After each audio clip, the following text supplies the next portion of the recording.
हरे कृष्णा.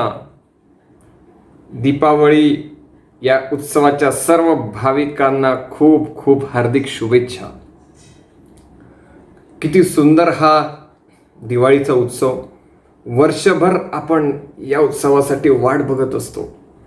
मस्त पहाटे उठणं, आईने सगळ्या लहान मुलांना सुगंधित तेल लावणं, औक्षण, मग सुगंधित उठण्याने आंघोळ, आंघोळीनंतर परत औक्षण, आणि मग मस्त नवीन नवीन कपड्यांची घडी उघडायची, नवीन कपडे घालायचे आणि फटाके फोडायचे.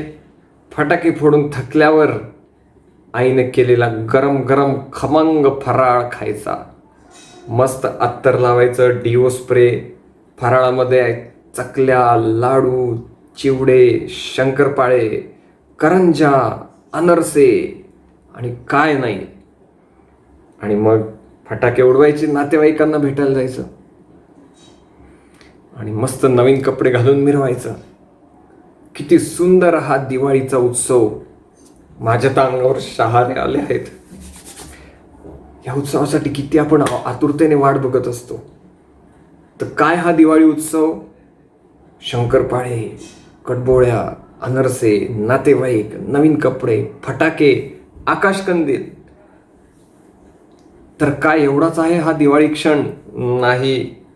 थांबा थांबा थांबा काका, मावशी, आत्या, तात्या, चिंटू, पिंटू, थांबा. जाणून घ्या दिवाळी क्षण काय आहे. दिवाळीचा हा सण काय आहे. किती सुंदर क्षण घेऊन येतात दिवाळीचे हे उत्सव आपल्या जीवनामध्ये. केवळ इथेच दिवाळी थांबत नाही. सगळ्यात पहिले जाणून घ्या दिवाळी हा उत्सवच का जन्माला आला आणि हा का आपण उत्सव हा साजरा करतो. तर दिवाळीचा दिवस आहे. हा दिवस म्हणजे प्रभू श्रीरामचंद्रांचे अयोध्येस आगमन. प्रभू श्रीरामचंद्रांचा जेव्हा राज्याभिषेक होत होता तेव्हा त्यांना कैकेयीच्या आज्ञेवरून 14 वर्ष वनवास, राज्याभिषेक कॅन्सल. आणि जेव्हा सगळ्या अयोध्यावासींना कळालं आपले प्रभू श्रीरामचंद्र चालले आहेत 14 वर्ष वनवासात, सगळ्या अयोध्यावासींचा जणू काही प्राणच निघून गेला. जेव्हा दुसऱ्या दिवशी सुमंताने रथ आरूढ केला, सीताराम लक्ष्मणाला रथावर आरूढ केलं. सुमंत रथ हाकतोय. अयोध्यावासी सगळे म्हणतात, अरे सुमंता, कुठे घेऊन चालला तू आमच्या लाडक्या रामाला? थांब सुमंता, थांब विरे रथ, थांब सुमंता, थांब विरे रथ, थांब विरे रथ, थांब विरे. तरी सुमंताने ऐकलं नाही आणि ठरल्यानुसार सुमंत निघाला. सगळे अयोध्यावासी अश्रूंच्या धारा. सुमंत घेऊन चाललाय आणि क्षितिजाच्या पुढे जेव्हा रथ दिसेनासा झाला, सगळे अयोध्यावासी, कोणी बेशुद्ध पडतंय, कोणी ढसाढसा रडतंय. काही अयोध्यावासी तर 3-4 तास त्या क्षितिजाकडेच बघत राहिले, जणू काही स्तब्ध पुतळे. 3-4 तास असे बघत राहिले. पण जेव्हा आणि पुढचे 14 वर्ष अयोध्यावासींनी कोणीच घरी मिष्टान्न केलं नाही, कोणी घरी उत्सव साजरे केले नाही, कोणी घरी गोड बनवलं नाही, कोणी नवीन कपडे घातले नाही. सगळे अयोध्यावासी, जणू अयोध्या म्हणजे एक भूताने पछाडलेल्या बंगल्यासारखा, जो भूत बंगला असतो ना, पूर्ण अयोध्या भूत बंगल्यासारखी झाली.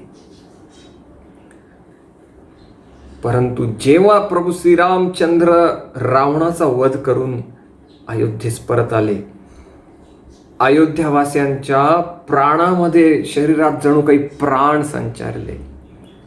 सगळ्या अयोध्यावासींनी पूर्ण अयोध्या नगरी दिव्यांनी सजवली, आकाशकंदील लावले. अरे, आपले प्रभू श्रीरामचंद्र 14 वर्षांनी परत येत आहेत. बघा किती प्राधान्य या अयोध्यावासींच्या जीवनात प्रभू श्रीराम. बघा फटाक्यांचा आवाज, पण फक्त फटाके म्हणजे दिवाळी नाही. ऐका, हे रामचंद्र जेव्हा आले परत सगळ्या अयोध्येत दिवे, फटाके, मिष्टान्न, तर हा गाभा आहे दिवाळीच्या सणामागचा. पण आपल्याला प्रभू श्रीरामचंद्र फक्त अयोध्येत पाहिजे, राम मंदिर उभारलं बस तिथेच, आमच्या घरात नको. अरे नाही, पहिली स्टेप अयोध्येच्या राम मंदिरात, दुसरी स्टेप आपल्या सगळ्यांच्या घरात विराजमान पाहिजे, तिसरी स्टेप आपल्या सगळ्यांच्या हृदयात विराजमान. कसे? भगवंतांचं नाव भगवंतांपासून भिन्न आहे. हरे कृष्ण कृष्ण कृष्ण हरे हरे, हरे राम राम राम हरे हरे. तर अशा पद्धतीने दिवाळीचा सण म्हणजे प्रभू श्रीरामचंद्रांच्या अयोध्येच्या आगमनाच्या दिवशीचं स्मरण, त्या दिवशीचं द्योतक, त्या दिवसाचा गौरव आहे हा दिवाळी सण. पण कुठच्या कुठे ते द्योतक गेलं, राहिलं काय फक्त फटाके, चिवडे. अरे नाही. मग दिवाळी म्हणजे केवळ हा दिवस नाही, पूर्ण महिना हा दिवाळीचा आहे. याला कार्तिक महिना म्हणतात. हा चालू होतो शरद पौर्णिमेपासून, संपतो भीष्म पंचक. तर या आपण सगळे बघूया या महिन्यात किती सुंदर सुंदर लीला घडल्या. सुरुवात होते शरद पौर्णिमा. शरद पौर्णिमा म्हणजे भगवान श्रीकृष्णांचं रास नृत्य. हजारो करोडो गोपी आणि प्रत्येक गोपींसोबत भगवान श्रीकृष्णांचं रास नृत्य. हे काय आपल्या या जगातल्या तरुण तरुणींचं शारीरिक संबंधासारखं नाही आहे, हे आत्मिक स्तरावर आहे. इतकं शुद्ध हे प्रेम आहे की आपण त्याचा विचार सुद्धा करू शकत नाही. इनफॅक्ट जो रास नृत्य ऐकतो त्याच्या हृदयातून कामवासना निघून जातात. विक्रीडितम व्रजवधुभि इदम च विष्णू श्रद्धयान्वितो अनुशृणुयात् अथ वर्णयेद्य भक्तिं परां भगवती प्रतलभ्य काम हृदरोग आशु अपविनोती अचिरेण धीर. जो रास लीला चांगल्या पद्धतीने ऐकतो हृदयातून कामवासना निघून जातात. तर रास हजारो करोडो गोपी आल्या आणि हे रास नृत्य जेव्हा चालू होतं तेव्हा सगळ्या गोपी ज्या संगीत गात होतात, 64,000 रागांमध्ये गात होत्या गोपी संगीत रास नृत्याचं. 64,000. बघा, भीमसेन जोशी, पंडित जसराज 20-30 राग गाऊ शकतात. काय महान या गोपी 64,000 रागांमध्ये. अहो, आणि या रागांमध्ये सगळे इंद्र, गंधर्व, किन्नर, चानर सगळे देवता आले, स्वर्गातले गंधर्व आले आपले आपले वाद्य घेऊन. परंतु ते वाद्य वाजवत होते तर असं वाटत होतं की शास्त्रीय संगीतात कोणीतरी गाढवाचा आवाज काढतंय. चुपचाप शिस्तीत सगळ्या देवतांनी आपले वाद्य ठेवले आणि केवळ ऐकत राहिले. आणि या रास नृत्याच्या संगीताला वाद्यांची साथ मग कोणी दिली? गोपींच्या पायाच्या पैंजणांनी आणि गोपींच्या बांगड्यांनी. सगळे देवी देवता रास नृत्याला वरून आकाश पुष्पवृष्टी करत होते. बघा किती पवित्र आहे ही रासलीला. आणि कुठे माणूस या रासलीलेचा विषय घेऊन जातो. तर शरद पौर्णिमेने चालू होतो हा कार्तिक. मग दिवाळीचा सण म्हणजेच राम अयोध्येला परत. अजून दिवाळीचा दिवस सगळ्यात महत्त्वाचा दिवस. या महिन्याला दामोदर महिनाही म्हणतात, कारण दिवाळीच्या दिवशी ही दामोदर लीला घडली, भगवंतांची बाल्य लीला. चला ऐकूया काय घडलं या दिवशी. एक दिवशी यशोदा कृष्णासाठी ताक घुसळत होती. ताक घुसळताना त्या रवीचा आवाज यशोदा गीत गात होती. या दोहने अवहनने मथनोपलेप प्रेंखांक नार्भ हृदिते क्षण मार्जनादो ध्यायंती चैनम अनुरक्त धियाश्रुकंठो धन्या व्रजस्त्रिया उरुक्रम चित्तयाना. या वृंदावनातल्या स्त्रिया धन्य आहेत. आपले सगळे दिवसाचे काम करताना, जसे की या दोहने अवहनने, गायींचं दोहन, अवहनन म्हणजे पाखडणी, मंथन घराला शेणाने सारवताना, शिवाय छोट्या तान्या बाळाकडे एका डोळ्याने लक्ष देताना गदगदित स्वराने भगवान श्रीकृष्णांचे गीत गातात या वृंदावनातल्या स्त्रिया, असं वर्णन येतं श्रीमद भागवतात. यशोदा ताक घुसळत होती आणि कृष्ण आले. यशोदा, मला स्तनपान पाहिजे, मला तुझं दूध प्यायचं. ठीक आहे. यशोदाने कृष्णाला मांडीवर घेतलं आणि दूध पाजायला लागली. पाजता पाजता असं झालं की चुलीवर दुसरं एक दूध ठेवलं होतं. त्या दुधाने काय विचार केला बघा, आध्यात्मिक जगतात सगळं चिन्मय आहे बरं का.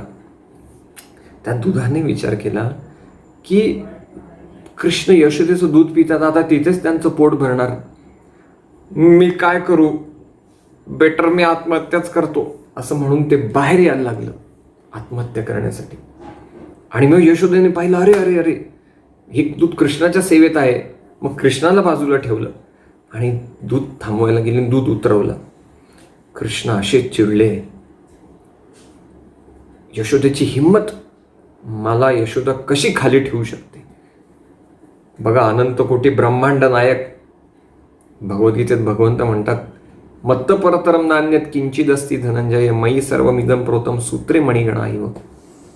सगळ्या जगातल्या विश्वातल्या ग्रहताऱ्यांना मी तरंगत ठेवतो आकाशात. जशी एखादी मण्यांची माळ दोऱ्या मण्यांना बांधून ठेवतो, तशाप्रमाणे भगवंत म्हणतात, या सगळ्या ग्रहताऱ्यांना मी आकाशात बांधून ठेवतो. माझ्यामुळे हे ग्रहतारे आहेत, नाही तर कधीच हे खाली निखळले असते. तर भगवंत चिडले. यशोदेची हिंमत, आता यशोदाला मी इंगा दाखवतो. मग भगवंत चिडले, शिंक्यावरील मटके फोडले आणि लोणी सगळ्या माकडांना वाटून टाकले. आणि यशोदेला कळलं असं असं झालंय. यशोदा गेली कृष्णांना पकडायला, पळते पळते. पहिल्यांदा पाहिलं, अरे कोणी केलं हे. मग कृष्णाची पावलं दिसली, लोण्यामध्ये माखलेली छोटी छोटी पावलं. त्या पावलाचा मागमूस घेतला यशोदेने. कृष्णाला पाहिलं, कृष्ण छडी हातात घेऊन पळते पळते पळते पळते. आणि कृष्णाने ऑलरेडी सगळ्यांना लोणी वाटून दिलं, माकडांना वाटून दिलं. आणि कृष्णाला शेवटी यशोदेने पकडलंच. अरे, मोठे मोठे देवी देवता ज्यांना पकडू नाही शकत, पण बघा लीला करण्यासाठी भगवंत किती अपकीर्ती स्वीकारतात. बघा, कोणी ज्यांना पकडू शकत नाही, यशोदेने अधिक वेगाने धावून त्यांना पकडले. आणि आता यशोदेच्या हातातली काठी बघून कृष्ण कंपन पाहू लागले. बघा, आपण नाम संस्मृतीम घोरम यम नाम विवशो गृणन ततो सद्य विमुचयेत यद बिभीती स्वयं भयम. स्वतः भय घाबरतं भगवंतांच्या नावाला, परंतु असे भगवंत आता लीला करण्यासाठी यशोदेच्या हातातली काठी बघून घाबरले आहेत, रडतायत. रडता रडता रडता रडता सगळं काजळ पसरलं त्यांच्या याच्यावर. कंपन पावसायत सर स्वतः कृष्ण. आणि म्हणतात, मी नाही चोरलं, मी नाही चोरलं. बघा, कोर्टामध्ये आपण गीतेवर हात ठेवतो, म्हणतो मी गीतेवर हात ठेवून जे काय सांगणार खरं सांगणार आणि खोटं नाही सांगणार.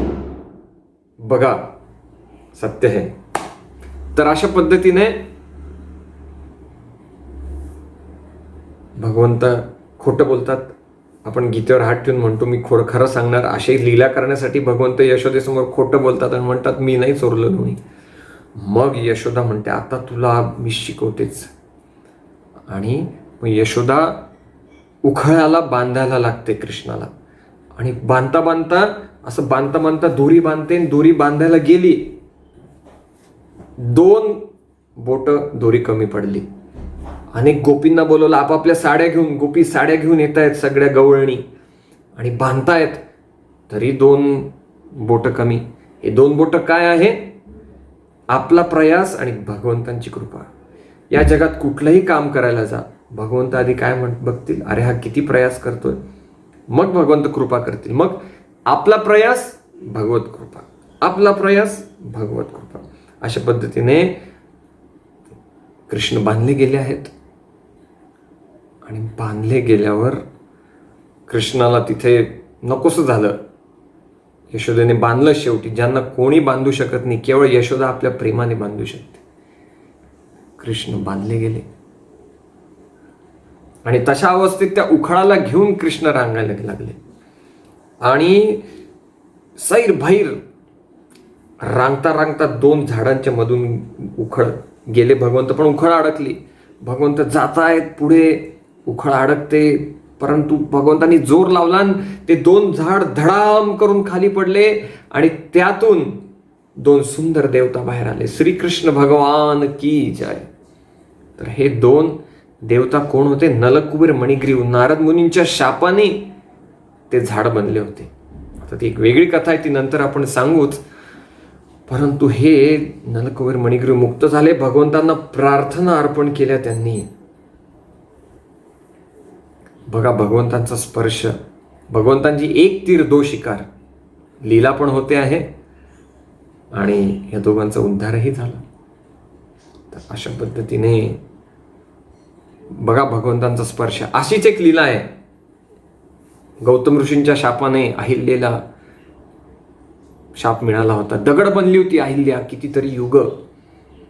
आणि प्रभू श्रीरामचंद्र जेव्हा त्या ऋषींच्या आश्रमात आले, त्या दगडाला चरण स्पर्श केला, दगडाची परत अहिल्या झाली.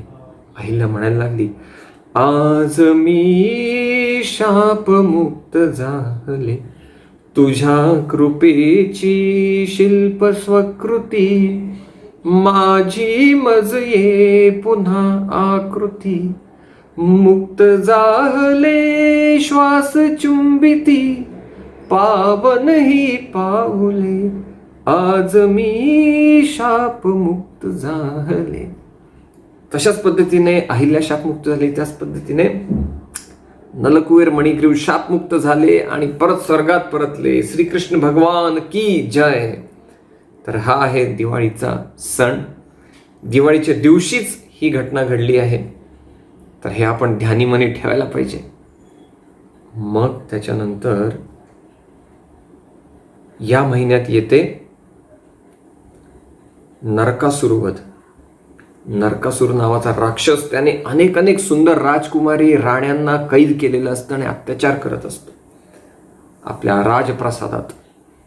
श्रीकृष्ण जेव्हा कळतं, श्रीकृष्ण गरुडावर स्वार होऊन येतात आणि नरकासुरचा सुदर्शन चक्राने शिरच्छेद करतात. श्रीकृष्ण भगवान की जय.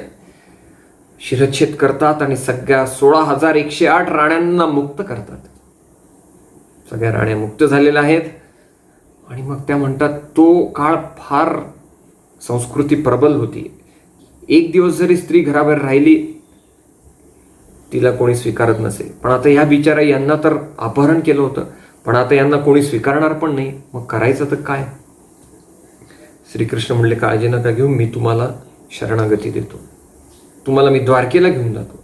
16,108 राण्यांशी, ज्यांना कोणी स्वीकारत नव्हतं, कृष्णांनी स्वीकारलं त्यांना. आणि 108 महाल बनवले द्वारकेला. सुंदर सुंदर महल. प्रत्येक महलात चाकर, नोकर चाकर. आणि 16,108 भागात 16,108 भगवंतांच्या प्रती तयार झाल्या. प्रत्येक राणीसोबत एक कृष्ण. आणि प्रत्येक राणीला भगवंतांनी सुखी ठेवलं. बघा, 108 पत्नींना जो कोणी सुखी ठेवत असेल तो भगवंतच.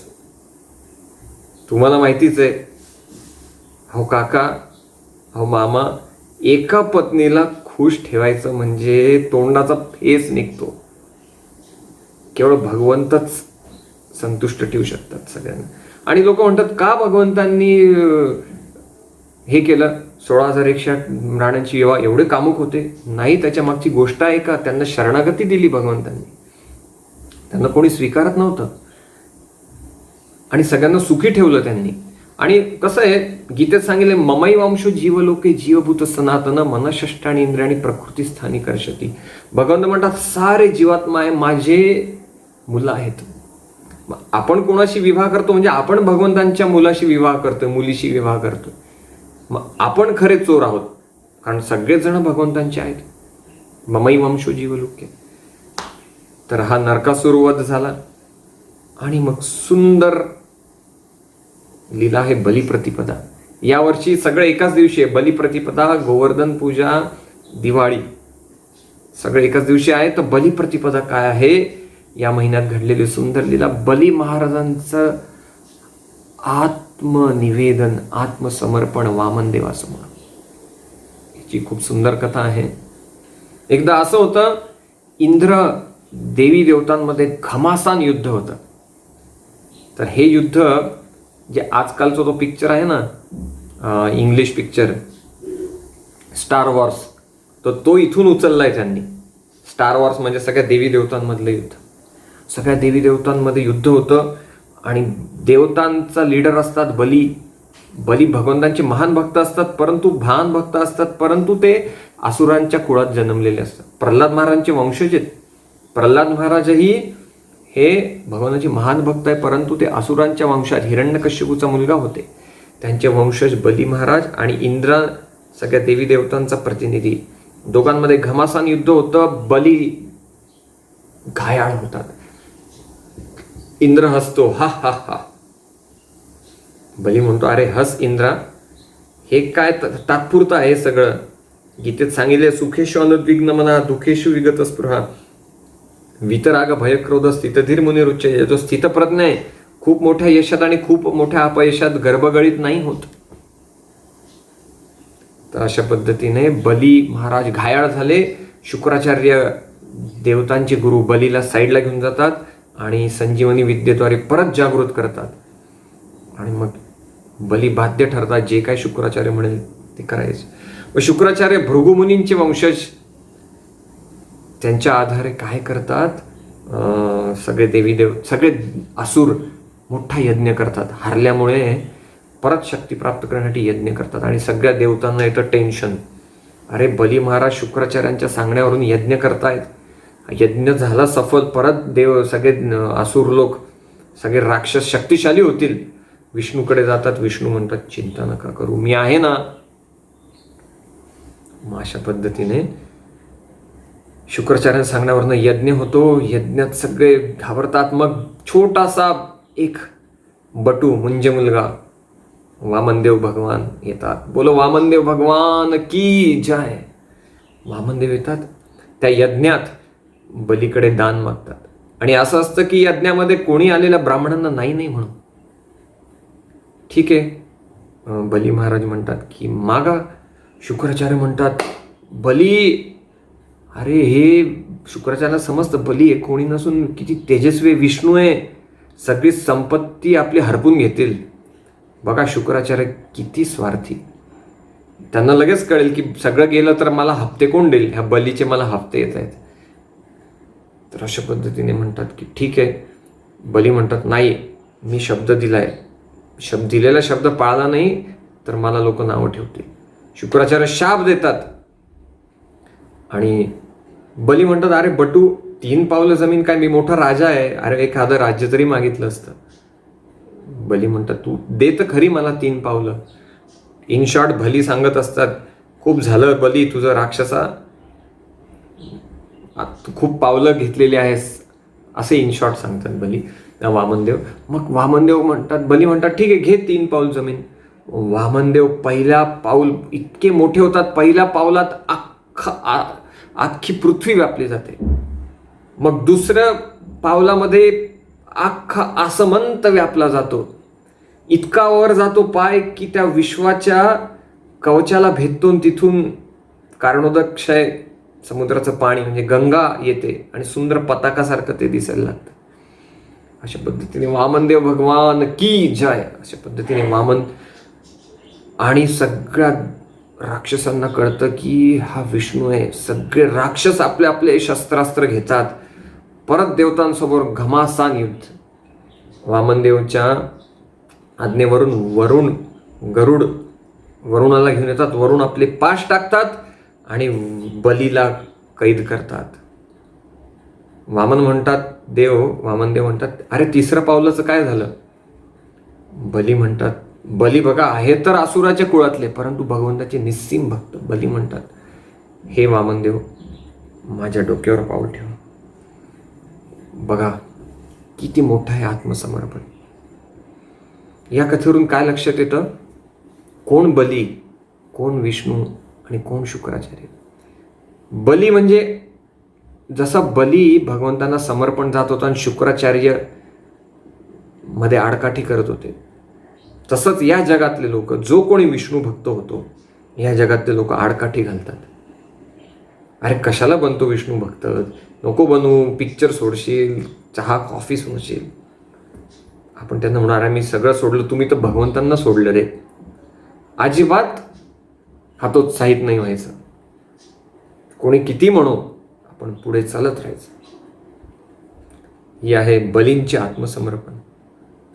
मग या महिन्यातला सुंदर उत्सव आहे, दिवाळीच्या महिन्यातला पुढचा सुंदर उत्सव बहुलाष्टमी. बहुलाष्टमी काय आहे? एकदा असं होतं, वृंदावनामध्ये एक मोठा बैल, इतका मोठा बैल, तो राक्षस अरिष्टासूर येतो. अरिष्टासूर येतो इतका मोठा की त्याचे शिंग ढगापर्यंत जात असतात आणि येतो सगळ्या ग्वालबालांवर चाल करून येतो शिंग दाखवत. कृष्ण म्हणतात ठीक आहे, आता याला धडा शिकवतो. कृष्ण काय करतात, त्याचा शिंग घेतात, गोल गोल फिरवतात, धाडकन जमिनीवर आपटतात, शिंग तुटतं. भगवंत मुष्टी प्रहार करतात, लाथा मारतात. असं करत भगवंतांच्या बुक्के खात खात अरिष्टासूर गतप्राण होतो. श्रीकृष्ण भगवान की जय. पण लीला संपलेली नाही.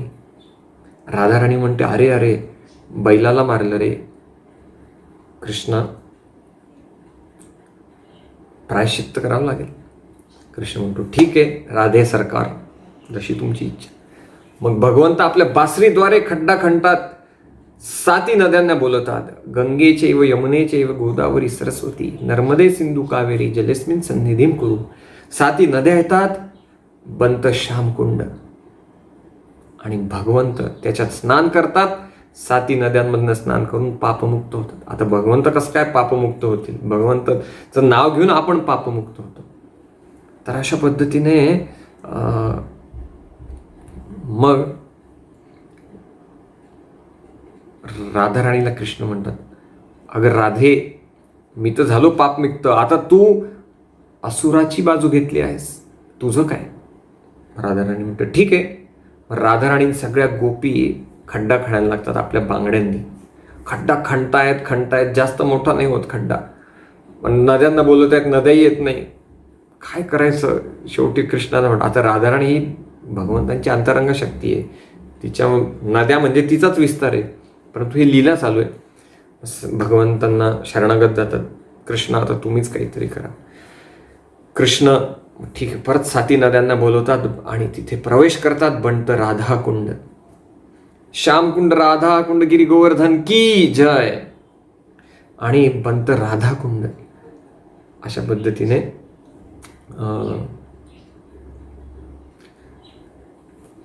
तर जो राधाकुंड श्यामकुंडात स्नान करतो सगळ्या पापातून मुक्त होतो. सगळी तीर्थस्थाने राधाकुंड श्यामकुंडमध्ये आहेत.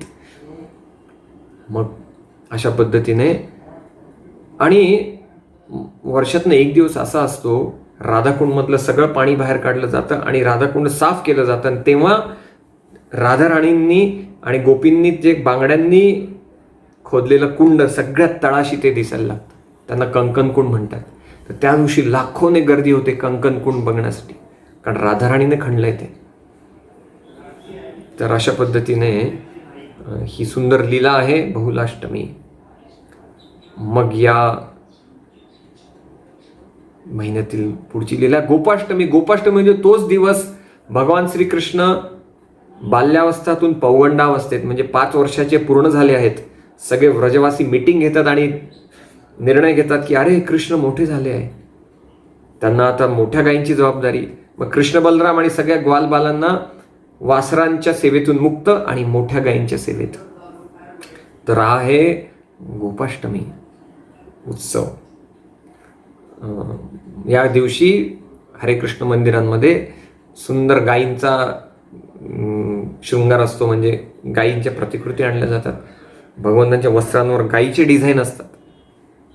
अशा पद्धतीने. आणि मग गोपाष्टमीनंतर भाऊबीज, यमद्वितीया. म्हणजे काय आहे की यमराज आणि सगळे यमदूत आपल्या बहिणींकडे जातात ओवाळणीसाठी. आणि या दिवशी मग कोणी शरीर त्यागतो त्याला यमदूत नाही घ्यायला येत, विष्णुदूत येतात. यमद्वितीया म्हणजे सगळ्या भावांनी आपल्या बहिणींकडे जाऊन ओवाळणी करून घ्यायची. आणि मग सुंदर लीला आहे जी माझी खूप खूप म्हणजे खूप आवडती आहे, ती म्हणजे गोवर्धन लीला. बोलो गिरिराज जी महाराज की जय. गोवर्धन लीला काय आहे तर एकदा दरवर्षी सगळे व्रजवासी इंद्राला पूजा अर्पण करत असत, कारण इंद्र वर्षा देतो ना. मग कृष्ण म्हणतात, हे नंद महाराज मला सांगा बरं, ही काय पूजा आहे, काय फक्त रीतिरिवाज आहे. नंद महाराज म्हणतात, नाही, ही महत्वाची पूजा आहे. दरवर्षी आपण ही पूजा अर्पण करतो इंद्राला, इंद्र पाऊस देतो ना. भगवंत म्हणतात की इंद्राला फार गर्व झालाय, ही इंद्राचा गर्व हरण करतो. भगवंत म्हणतात, अरे काय इंद्र, हे आपलीच कर्म आहे. भगवंत कर्ममीमांसा बोलतात. आहे तर ही फॉल्टी फिलॉसॉफी, पण भगवंत आर्ग्युमेंट करण्यासाठी, अरे आपण कर्म करतो, इंद्राला द्यावंच लागतं. आणि इंद्राला काय देतात, गोवर्धन बघा, सुंदर याच्यात गिरीकंदर आहे, सरोवर आहेत, सुंदर गवत, जे काही सगळ्या गायी खातात. हंताय मद्रिरबला हरिदास वर्यो यद्ग्राम कृष्णचरण स्पर्श प्रमोद मानम तनोती सहगो गणोर्यत पाणी सुवयसव कंदर कंदमूले. या गोवर्धनला द्या सगळी पूजा. इंद्राला काय देतात तर सांगितल्याप्रमाणे, तर काय सुंदर वर्णन त्या गोवर्धन पूजेचं. भगवंतांनी सांगितल्याप्रमाणे अन्नकूट महोत्सव तिथे होतो. सगळं अन्न गोवर्धनला अर्पण केलं जातं. तर हा अन्नकूट केवढा होता हा माहिती का? अन्नाचा सगळ्या व्रजवासींनी घरातनं कितीतरी व्यंजनं घेऊन आलेत, किती पदार्थ घेऊन आलेत. तर हा अन्नकूट कुठपासून कुठपर्यंत होता, म्हणजे केवढा भाग व्यापला गेला व्रजवासींनी आणलेल्या अन्नामुळे. एवढे अन्न, कोट्यावधी व्रजवासींनी करोडो डिशेस बनवून आणले. तर जेव्हा आपण गोवर्धन परिक्रमा चालू करतो, सगळ्यात पहिले मुखारविंद शिलेनंतर 5 मिनिटांतरावर चरणामृत कुंड. चरणामृत कुंड पासून गोवर्धनच्या मधोमध दानहाटी 8 मैलचा हा रस्ता व्यापला गेला. 8 मैलचा एरिया, 8 मैल भाग व्यापला गेला वृंदावनवासियांनी आणलेल्या अन्नकूटमध्ये. आणि काय सुंदर वर्णन, 8 मैल. विचार करा, आज कार्तिक यात्रेत 5,000 भक्त सगळे एकत्र होतात, तरी कुठे अर्धा एकर मग भोग लावला जातो. पण व्रजवासींचं प्रेम सगळ्या व्रजवासींनी आणलं आणि नंद महाराजांनी ते रचलं. आणि सगळ्यात मधोमध पूर्ण शिऱ्याचा डोंगर, जसं की भगवंतांचा तो एक मुकुटच वाटत होता. आणि सगळ्या बॉर्डरवर मिठाई लावल्या गेल्या गोवर्धनच्या. आणि मग वर्णाचे कुंड, वेगवेगळ्या ज्यूस, वेगळ्या रसांचे कुंड, आणि त्यात मिठाईंचे जहाज टाकले गेले व्रजवासींद्वारे. मिठाईंचे जहाज, लहानपणी आपण ऐकलं ना, असावा सुंदर चॉकलेटचा बंगला, सोनेरी चंदेरी टिमटिमता चांगला. तर हा सगळ्या व्रजवासींनी वेगवेगळे सुंदर व्यंजन बनवून आणले. आणि शुद्ध तुपात, आणि शुद्ध तुपाचा तो असा गोल्डन कलर, तो असा सगळा कैलास पर्वत कसा सोनेरी आहे तसा सोनेरी दिसायला लागला गोवर्धन. आणि मग सगळं तूप, इतक्या शुद्ध तुपात बनलं होतं. ते तूप इतकं पदार्थातनं, सगळे पदार्थ इतक्या तुपात ओतप्रोत भरलेले होते. तर हे तूप वितळायला लागलं, आणि वितळून तुपाचे नाले तयार झाले. विचार करा काय समृद्धी असेल त्या काळात. तुपाचे झरे तयार झाले. सगळ्या करोडो आयटम मधनं तूप खाली येत आहे, ठिबक सिंचन सारखं टपकत आहे. आणि तुपाच्या अशा नाली तयार झाल्या, तूप ओघळायला लागलं. आणि हे बघून सगळे व्रजवासी आनंदात होते. कीर्तन, वाद्य, वेगवेगळी वाद्य आणण्यात गेली. ब्राह्मण मंत्र गातायत आणि कीर्तन होत आहे. आणि सगळे ब्राह्मण जण यज्ञ करतायत. सगळ्या गायींना मढवण्यात आलंय सोन्यांनी, गायींचे शिंग सोन्यांनी, आणि सगळे वाजत गाजत परिक्रमा करतायत. सगळे आनंदात आहेत. एक व्यक्ती चिडला आहे. तो कोण आहे? तो व्यक्ती इंद्र. तर इंद्र हा चिडला आहे. इंद्रांनी बोलवलं संवर्तक नावाच्या ढगांना. तर हे ढग ते ढग आहेत जे जेव्हा सृष्टीचा प्रलय होतो, प्रलयाच्या वेळेसचे हे ढग आहेत.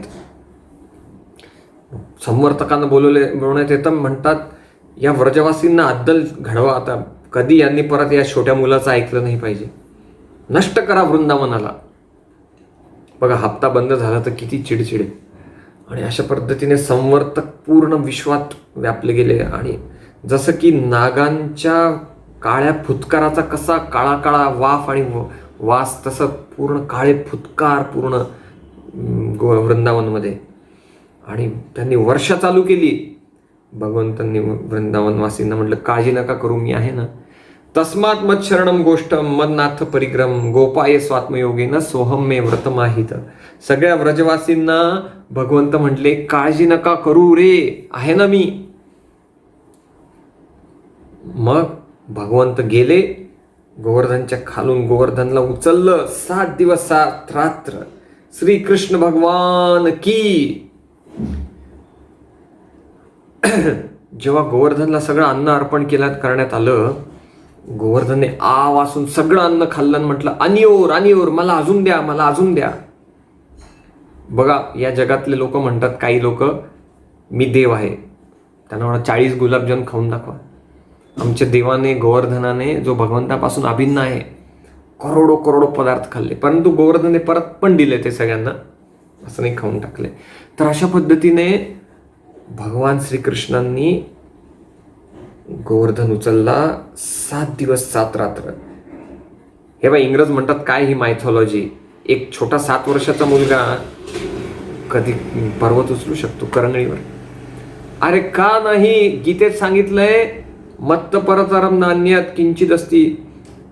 भागवतात म्हणले, गामाविष्यचे भूतानी धारयामी अहमौजसा पुष्णामी च औषधी सर्वे सोमभूत्वा रसात्मका. सॉरी, गीतेत सांगितलं. भगवंत म्हणतात, सगळ्या ग्रहताऱ्यांमध्ये मी शिरून त्यांना, ग्रहताऱ्यांना तरंगवत ठेवतो. मग एक पर्वत काय? तर अशा पद्धतीने गोवर्धन धारण केला. 7 दिवस 7 रात्र गोवर्धनच्या खाली एक उत्सव. सगळे व्रजवासी कृष्णांच्या सुंदर रूपाचं पान करत आहेत. काय सुंदर हा उत्सव. भगवंतांच्या कृपेने गोवर्धनच्या खाली शेतं तयार झाली, रत्न तयार झाले, दऱ्या तयार झाल्या, गायींसाठी चारा तयार झाला, आणि कोणालाच खायची प्यायची कमी नाही पडली. तर भगवंत म्हणतात, जो माझ्या शरणागत येतो, सगळी काळजी मी घेतो.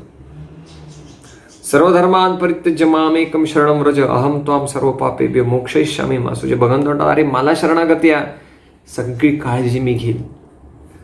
तर अशा पद्धतीने इंद्र 7 दिवस 7 रात्र वर्षा करतायत. गोवर्धनला काही होत नाही, उसका बाल भी बाका नाही होत आहे.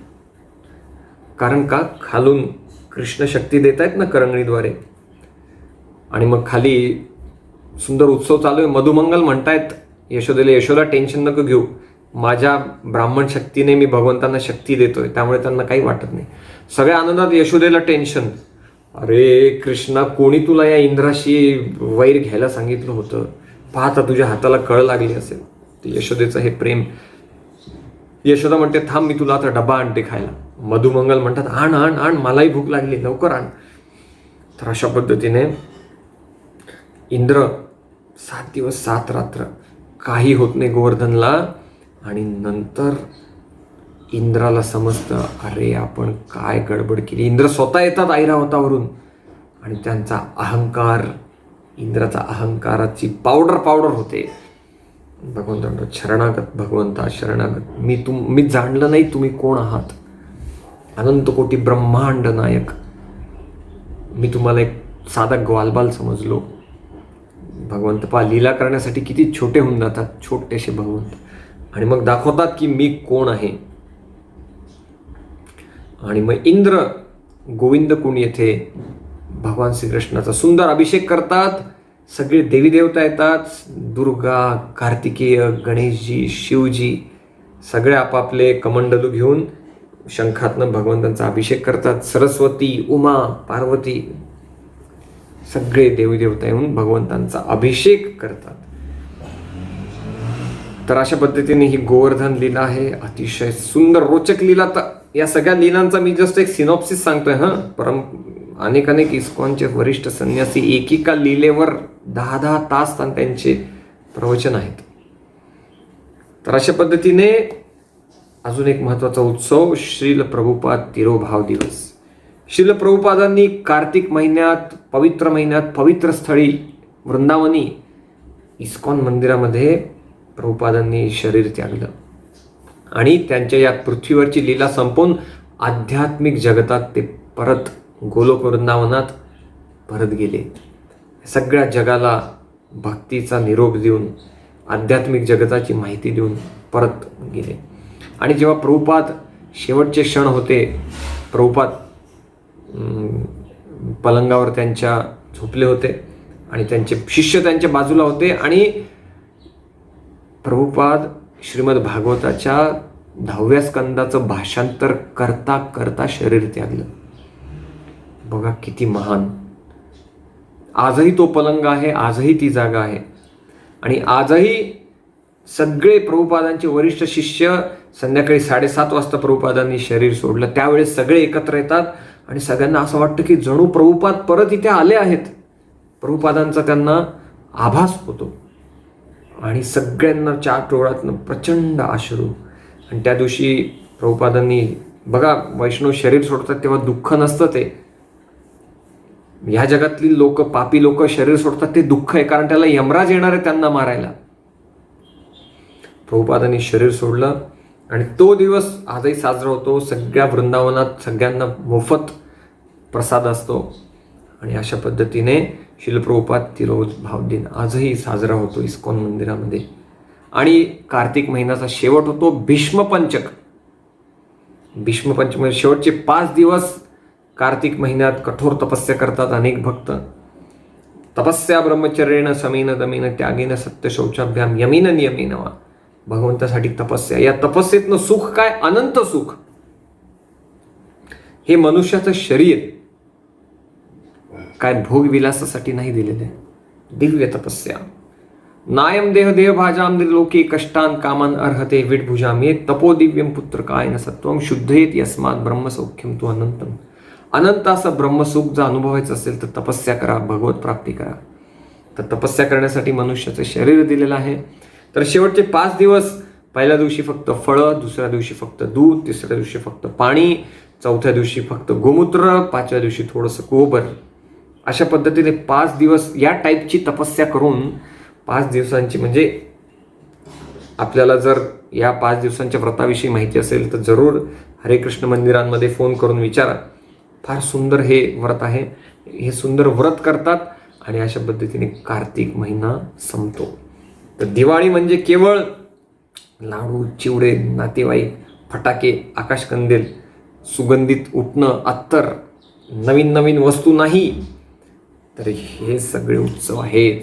खूप खूप धन्यवाद.